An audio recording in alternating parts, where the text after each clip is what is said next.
कोण त्याचा पार पावला धुंडिता, पुढे विचारिता विश्वंभरा. अणुरेणू सूक्ष्म स्थूळा पार नाही, श्रुती नेती त्याही कुंटलिया. फळांत कीटक एवढे आकाश, ऐसी तरुवरास अनेक किती. दाविले अनंते अर्जुनासे पोटी, अनेक त्या सृष्टी कृष्ण लोक. तुका म्हणे लागा संतांची एक आसे, ठाव घेता कैसे वांच्या जीवे.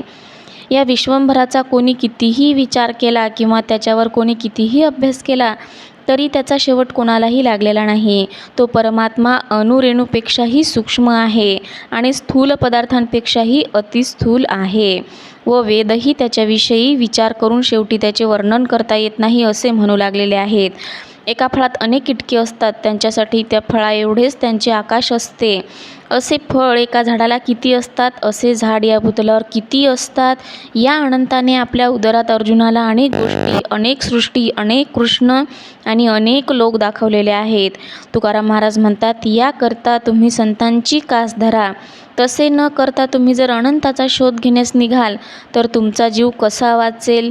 त्यामुळे संतांची कास धरून तुम्ही परमात्म्याचा शोध करा, म्हणजे तुम्हीही परमात्मरूपच व्हाल.